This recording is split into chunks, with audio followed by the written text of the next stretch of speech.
In the beginning, before the noise of our modern world, before war and fear, and the feeling that everything is falling apart, humanity lived in a place so beautiful, it almost sounds like a dream. According to the Bible, we were formed from the dust by the breath of God Himself, shaped not as creatures of instinct, but as beings capable of love, wonder, and freedom. We were placed in Eden, a garden where every sunrise felt like a promise, and every breath felt like peace. Eden was not just a location.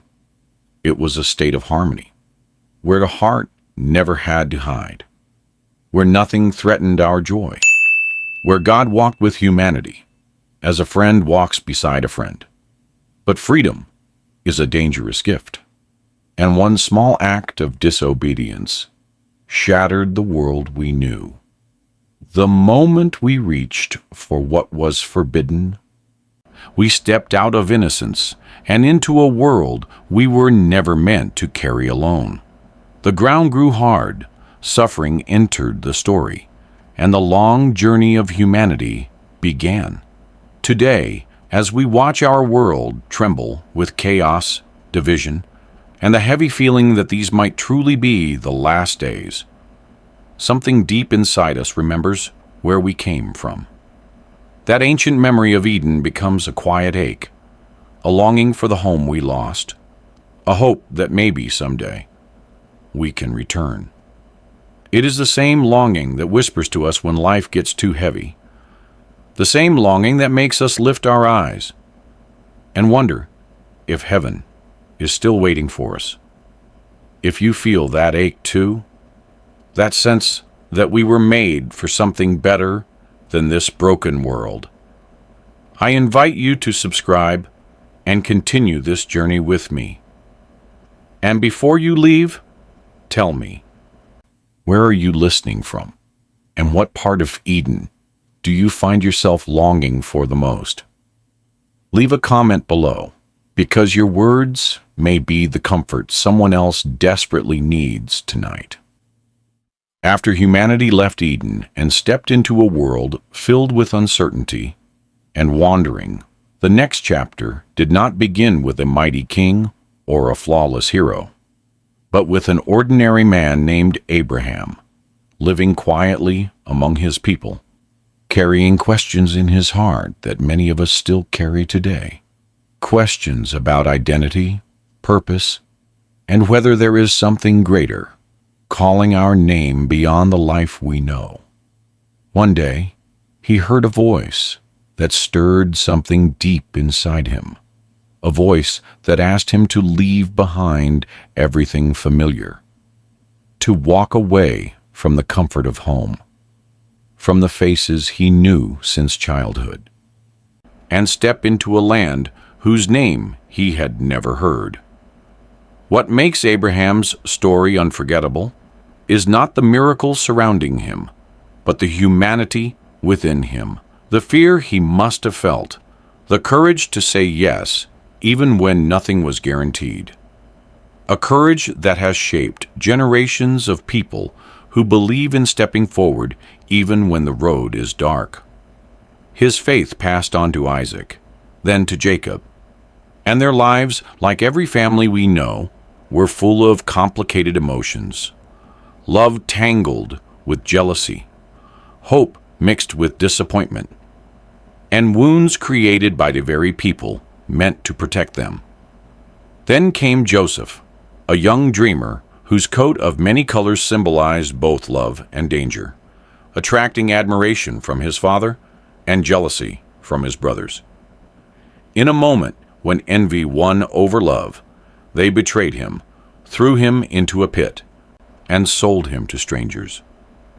Joseph was taken to Egypt, where he lost everything: his home, his freedom, even the sense of who he was. Yet it was in that unfamiliar land, in those silent nights where no one spoke his name, that Joseph learned the strength woven into suffering, the strength that teaches us how to rise again when life seems unfair. Through a path no one could predict, he rose from slave to a leader capable of saving thousands during a devastating famine. And the most powerful moment was when he stood before the brothers who once abandoned him, not with anger or revenge, but with tears, compassion, and a heart willing to forgive. He understood that even the darkest chapters could be used for good. If you are listening from a distant place, from a quiet room, or from within your own family struggles, remember your story is still being written. Leave a comment below and share what you are carrying in your heart today, because your words might be the hope someone else needs. The story of the Exodus is not just a chapter in ancient history. It is the voice of a people who had cried for generations, a voice rising from cracked hands, tired backs, and hearts that wondered if freedom was only a dream meant for others. The Israelites lived under the weight of slavery for so long that pain became part of their daily breath. They woke before the sun, worked until their bodies trembled, and went to sleep with the same question echoing inside them: does God still see us? In the middle of that despair, a small baby was placed in a woven basket and pushed onto the river, with nothing but a mother's trembling hope to carry him. That child was Moses, a boy raised between two worlds, a prince in the palace of Egypt, yet always tied to the suffering of his true people. As he grew older, the divide inside him widened until the day he saw a Hebrew slave being beaten without mercy. Something deep within him broke, a breaking that sent him running into the desert, where he believed he would spend the rest of his days in quiet regret. But the desert has a way of shaping people. In the loneliness of endless nights and in the simple rhythm of tending sheep, Moses learned to listen, not to the noise of power, but to the still, small voice calling his name from a burning bush that was alive with purpose. That moment was not just a miracle. It was a reminder that every whispered prayer, every silent tear shed in Egypt had been heard. When Moses returned to face Pharaoh, he did not come as a warrior, but as a reluctant leader, holding on to faith more tightly than fear. The plagues that followed were not random punishments, but the slow, deliberate breaking of a system built on cruelty. And when the Red Sea split open, it was as if God himself carved a path through the impossible, inviting a weary people to step into a future they had long been denied. But the reason this story still speaks to us today is because each of us has our own Egypt, our own chains, our own Red Sea waiting to be crossed. Maybe it is fear, maybe it is doubt, maybe it is a life that has pressed you into a corner for far too long. If you are listening to this from a heavy moment in your life, from a room where the walls feel too close, or from a journey that has exhausted your hope, leave a comment below and tell me what freedom means to you right now. Your words might be the beginning of your own exodus, the first step toward a life that finally feels like your own. When the Israelites stepped into the vast wilderness, where the ground cracked beneath their feet and the hot winds felt strong enough to sweep hope away, they imagined freedom would open straight into peace. Instead, freedom led them into the harshest landscape of their lives, a place where each day walked the thin line between fear and miracle. On their first morning among the dunes, they woke to see tiny white flakes scattered across the ground, a strange bread unlike anything the world had known. They called it manna, and every dawn, as the first light touched the sand, it appeared again, like droplets of grace falling from heaven. Just enough for today, never for tomorrow, as if someone was teaching them to trust one sunrise at a time. But the miracles did not end there. When thirst cracked their lips and trembled their hands, when despair pressed against their chests like a stone, Moses approached a cold gray rock in the middle of the wasteland, struck it gently, and from its heart burst a river of water, rushing out as though a dam long sealed had finally been broken. The water was so cool, so alive, they wondered if they had slipped into a dream beneath the burning desert sun. By day, a massive pillar of cloud drifted ahead of them, shading their path, erasing the feeling of abandonment. When night fell, that cloud transformed into a towering pillar of fire, bright enough to paint the desert red and tall enough to touch the sky, lighting their way through every shadow. For 40 years, their clothes never wore out and their sandals never thinned, as if an unseen hand quietly mended every thread along their journey. And in the days when enemies circled them, when danger closed in, all Moses had to do was lift his hands, and the people surged with the strength of lions. But when his hands fell, their courage faded at once. So 2 men stood beside him, holding up his arms until the sun slipped below the horizon. All of this made the wilderness something far greater than a place of death. It became a school of wonder, where a people learned not only to survive, but to recognize the guiding hand that led them mile after mile, even when all they could see ahead was sand, wind, and mysteries no human could explain. When the generation that had wandered through the wilderness finally passed away, Joshua became the new leader, standing before the promised land, as if standing at the edge of a future that was both beautiful and frightening. The city of Jericho rose before them, with walls so high that no one believed they could ever break through. Yet God told them to simply walk around it in silence. No shouting, no fighting, just quiet steps circling an impossible wall. On the final day, the trumpet sounded, the ground trembled, and the mighty walls collapsed like sand.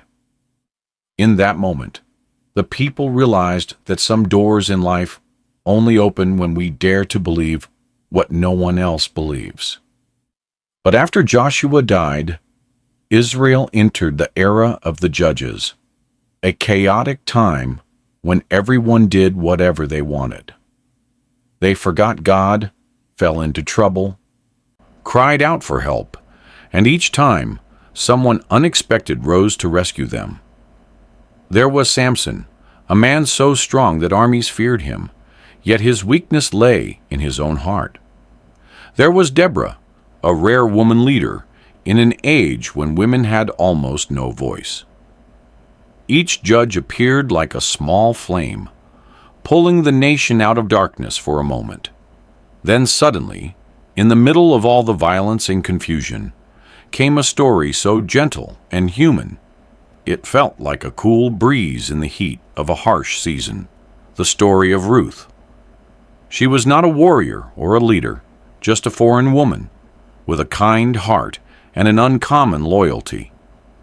After her husband died, Ruth could have returned to her homeland and rebuilt her life. But she chose instead to stand beside Naomi, her aging mother-in-law, and follow her into a life of uncertainty and poverty. That choice opened the door to a chain of events no one expected. In Bethlehem, Ruth met Boaz, a man who recognized her strength and her goodness. From that seemingly ordinary meeting came a family line that would one day produce King David and eventually lead to the birth of the Messiah. These three books feel like watching a sweeping film where fierce battles stand alongside tender human moments, reminding us that history is not shaped only by warriors and kings, but also by the quiet, courageous decisions of ordinary people. When Israel entered the age of kings, their story began to unfold like a human epic, one filled with glory and wounds, triumph and fear, where the hearts of those who ruled were often more revealing than the thrones they sat on. Saul, the first king, was chosen not because he was perfect, but because he was real. A man with the appearance of strength, yet a soul weighed down with anxiety, someone who constantly wondered if he was truly worthy of the expectations placed on him. On the day he was crowned, he hid among the baggage in trembling humility, but the longer he ruled, the more his insecurity grew, turning him into a man who doubted everyone, even those who once admired him. And then came David, not as a seasoned warrior, but as a young shepherd boy, carrying a harp and a small sling, someone who possessed nothing but courage and a simple belief that true strength is not defined by having the sharpest sword. He brought down Goliath in a moment that stunned the entire nation. Yet it was not that victory that defined him. It was his heart, a heart that loved deeply, hurt deeply, and repented deeply. A man who could sing to God in the darkness of night, yet collapse under the weight of his own wrong choices. David became king not only because he was skilled, but because he understood the fears of the people, the fragility of human nature, and the truth that even the mighty need forgiveness. Then came Solomon, David's son, a child born from circumstances woven with both sorrow and grace. Solomon did not grow up with the sword, but with questions and an endless desire to understand. When he ascended the throne, he asked for neither wealth nor power, but for wisdom to guide his people. That request shaped him into the wisest man of his era, someone who could see beneath the surface of things and discern what others could not. Under his rule, Israel entered its golden age. The temple was built. Peace flourished. Prosperity spread. But even Solomon was not immune to the pull of the human heart, allowing wealth and political marriages to drift him away from the one who had given him everything. 3 kings, 3 lives, 3 journeys filled with light and shadow, each teaching that greatness is not created by power, but revealed by the choices a person makes in their most vulnerable moments. And in these chapters of Israel's history, we do not just witness ancient rulers. We see ourselves, our fears, our desires, our failures, and the quiet strength that helps us stand again in a world that constantly tests the heart. When we enter the books of poetry and wisdom in the Bible, the story shifts into a different landscape, one without battles or crowns, where humanity stands face to face with its own heart. Here we meet Job, the most upright man in the land of Uz, a man whose peaceful life shattered in a single storm of tragedy, losing everything he loved in the blink of an eye. Sitting in ashes, unable to understand how life could turn so quickly, Job becomes the voice of every suffering human. And his pain opens a door into the mystery of why we hurt and how faith survives even when nothing makes sense. Then we come to the Psalms, a collection of songs, prayers, cries, and shouts from countless generations, like a vast diary of the human soul, where a person can drown in tears one night and rise to sing with joy the next morning. From there, we step into Proverbs, the gathered wisdom of the experienced, sounding like an old American father talking to his son on the front porch at sunset, teaching him how to walk with integrity, how to choose well, how to avoid the traps life quietly lays in front of the young. But when we reach Ecclesiastes, the tone drops deeper. The author looks straight into the heart of existence and says what most people fear to admit, that much of what we chase turns to vapor, that time slips away before we can hold it, and even the strongest smile cannot stop the weight of meaning from pressing down on us. Yet beneath those heavy words is a message surprisingly warm, that real joy is found in simple things, in a meal shared, in the warmth of someone you love, in the quiet moments we often overlook. And then, like a soft sunset falling over a dry and weary land, we entered the Song of Songs, the most passionate love poetry in Scripture, where love is not hidden or hushed, but celebrated as something sacred, where the lover's voice is like running water, and the beloved's beauty rises like dawn over the vineyards. These 5 books together form a map of the human soul, tracing its path from pain to hope, from wisdom to confusion, from doubt to love, and they remind us that the greatest story we live is not the one where we conquer the world, but the one where we learn to understand our own heart. When we enter the books of the major prophets, the story of Scripture suddenly grows heavier and deeper, as if we have opened a door into the hearts of people who carried the pain of an entire nation. These prophets were not distant voices. They were flesh and blood, walking through an age of collapse, where the nation was divided, morality fractured, and the future dim, like a sky bruised before a storm. Isaiah appears first, his voice echoing through Jerusalem like a bell calling people awake. He saw beauty where others only saw ruin, hope where others saw endings, and he spoke of a suffering servant who would one day heal the world, of a light rising at the darkest hour.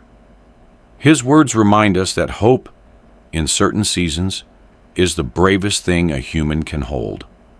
Then comes Jeremiah, the softest heart among the prophets, a man who wept so much that generations later called him the prophet of tears.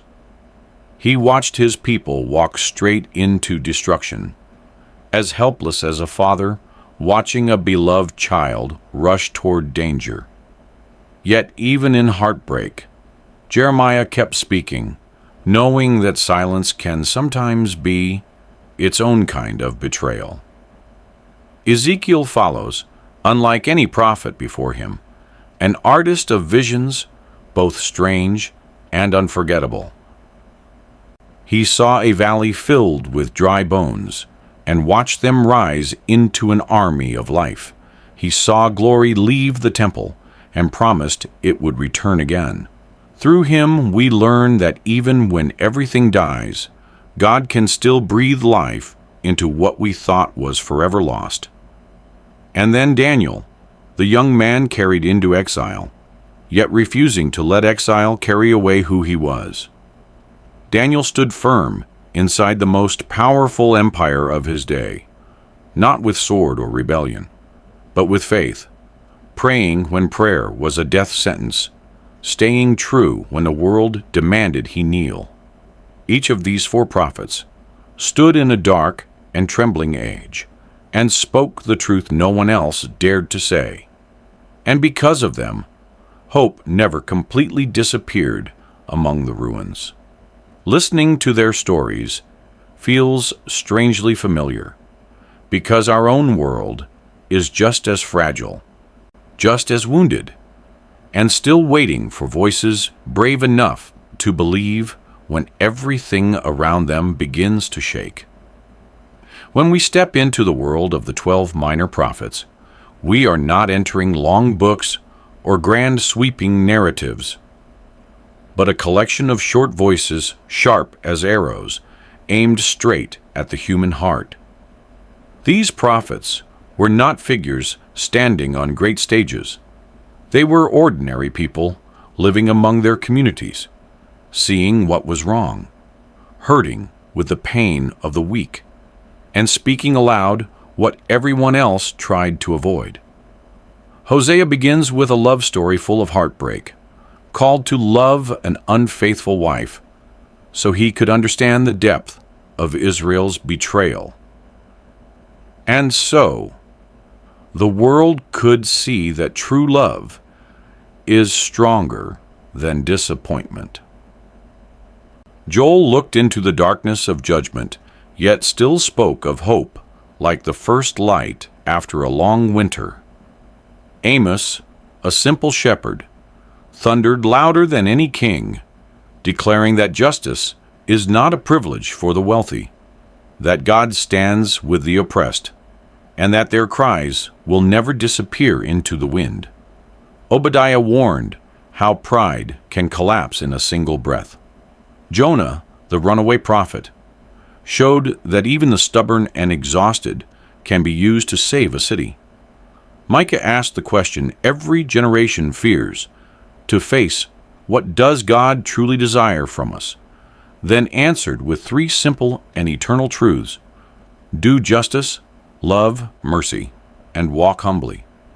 The rest of the prophets each add their own note, but together they form a powerful chorus of justice, compassion, and an unbroken hope. These small books remind us that history is not shaped only by the powerful, but also by the small voices who choose to speak when silence would be so much easier.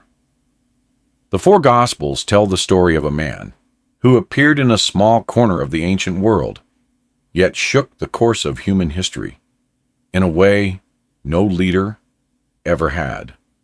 Jesus was not born in a palace, but in a stable, not raised among the powerful, but among ordinary people, surrounded by the smell of fresh wood in a carpenter's workshop and the golden light of quiet Galilean afternoons.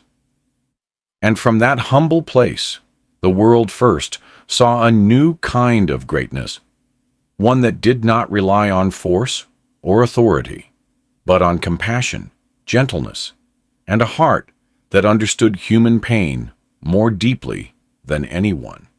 When he reached 30 and began his public ministry, his voice rose along the Jordan River, on dusty hillsides and in crowded villages, speaking straight into the hidden places of people's hearts.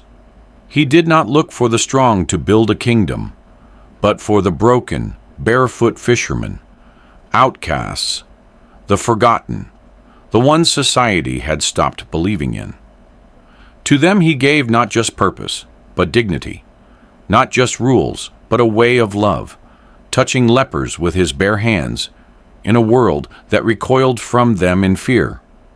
His miracles were not spectacles, but restorations, light returning to blind eyes, life returning to a girl thought dead, joy returning to families who had lost all hope, and forgiveness returning to sinners who thought they were beyond saving. Yet his teachings were even more powerful than his miracles, for he spoke of a kingdom not built of stone, but of transformed hearts, a kingdom where the poor are comforted, the meek inherit the earth, the merciful are called children of God, and where greatness belongs to those who serve. But love always meets the deepest shadows, and his words unsettled those in power, men afraid that truth might topple the thrones they clung to. Eventually, Jesus was betrayed by someone who once shared his table, arrested in the cold of night, judged by courts that cared little for justice, and sentenced to die like a criminal, though he had brought nothing but peace. On Golgotha, suspended between earth and heaven, he carried a weight of human sorrow, and even as the nails tore into him, he spoke forgiveness, as if death itself could not shrink the love he held for the world. Then 3 days later, everything changed. The tomb stood empty, the stone rolled away, and a woman who thought she saw a gardener heard her name spoken by a familiar voice.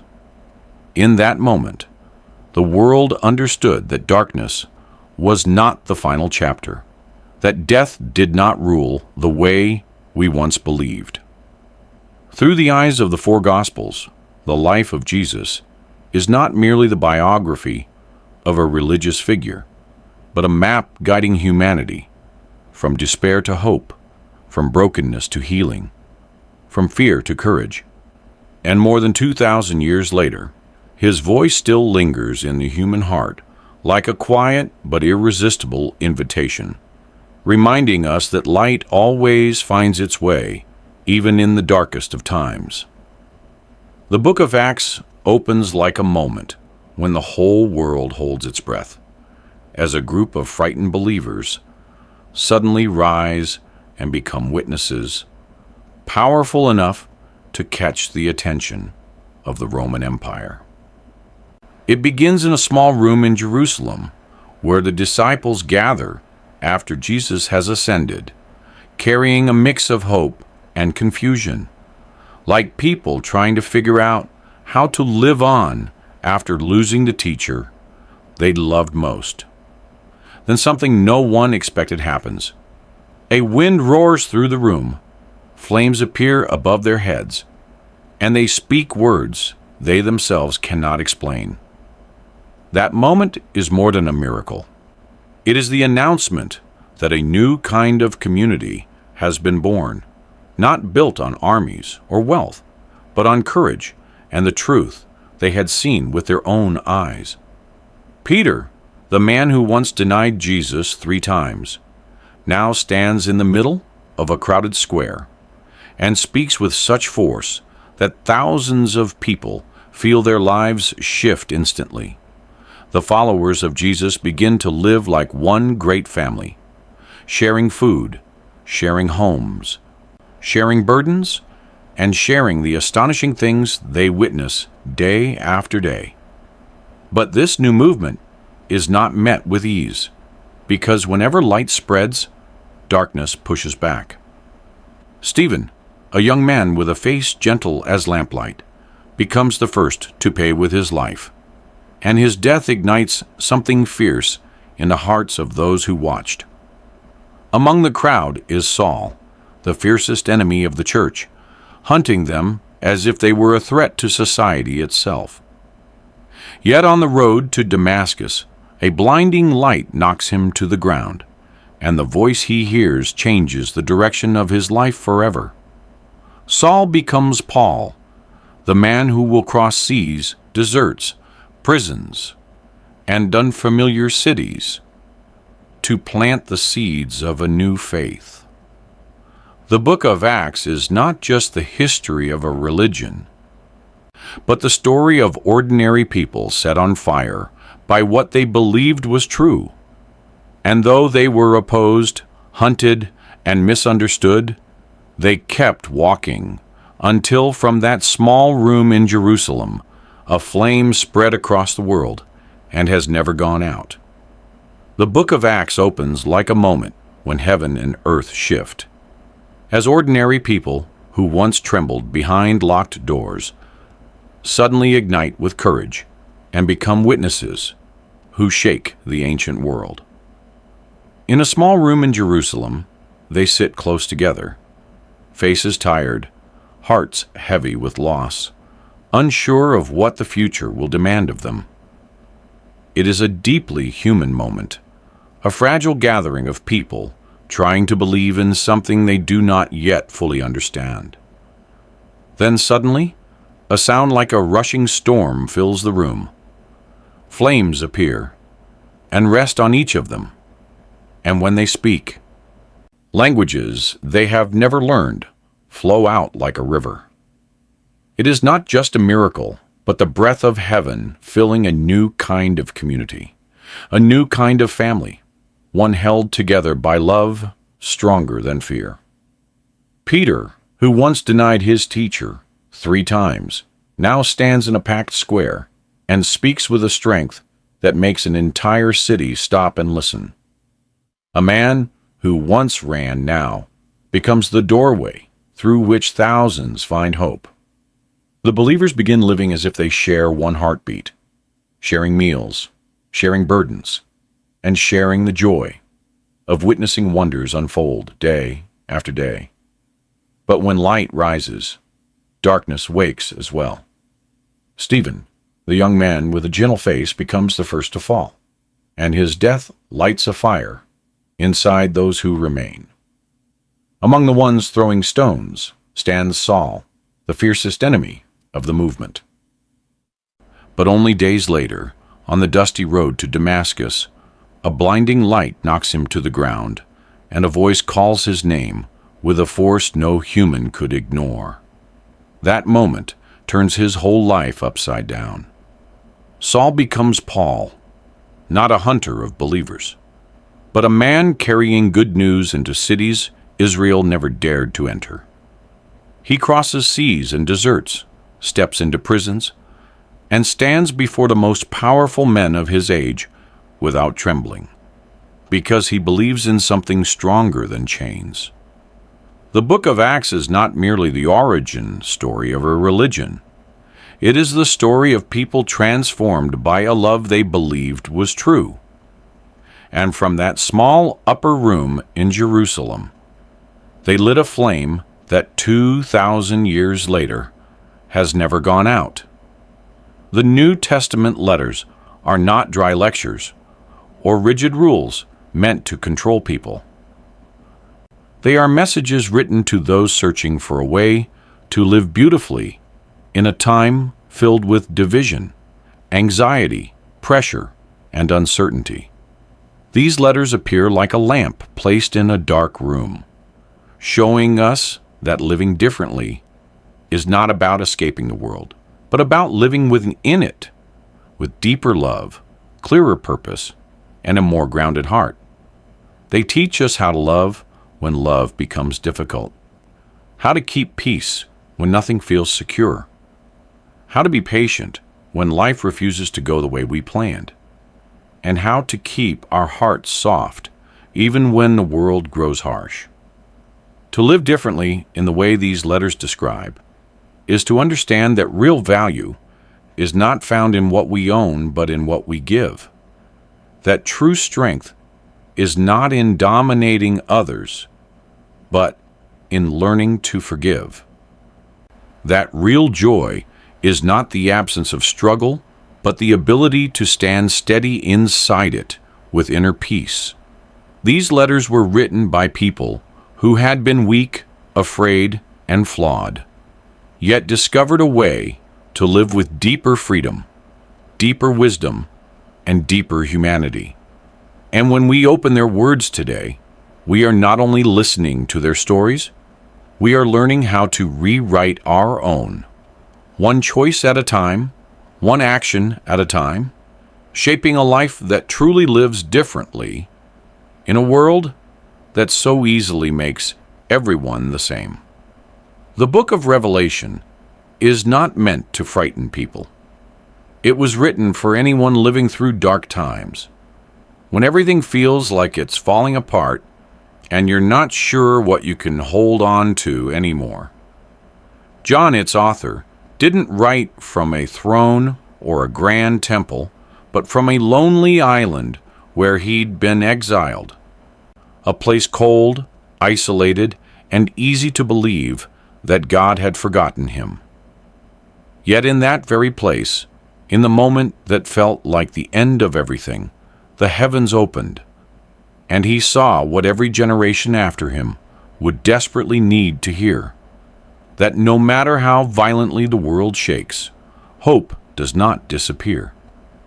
The frightening images in Revelation, the beasts, the battles, the outpouring of wrath, are not there to terrify us, but to reveal that evil cannot hide behind its mask forever. It will be exposed. It will be stripped of its power.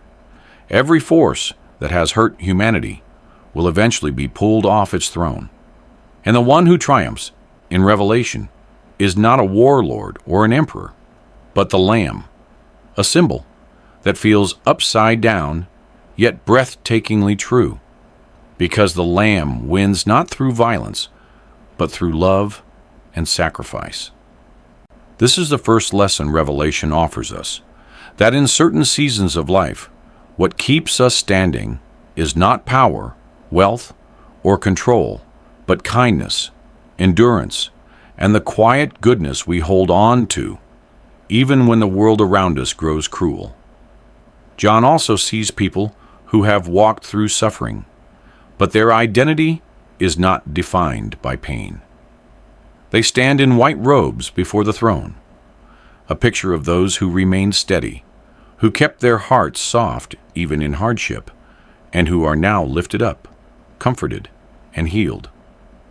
And then John sees a new heaven and a new earth, a world with no tears, no night, no fear, where God is not distant but present, like a father sitting beside a child who has just awakened from a nightmare, whispering, "It's over now. You're safe." But the most important truth is this: Revelation is not only about the end of days, it is also about today. It reminds us that whatever we are facing, loss, anxiety, betrayal, heartbreak, none of it is the final chapter. That truth, goodness, integrity, and courage will be answered in time. That what has been broken can be made whole. That light never truly disappears. It may be hidden for a moment, but it always finds its way back. In the end, Revelation is not a story about destruction, but a story about a new beginning, a promise that darkness is never strong enough to hold humanity forever, and that hope will always be the final word.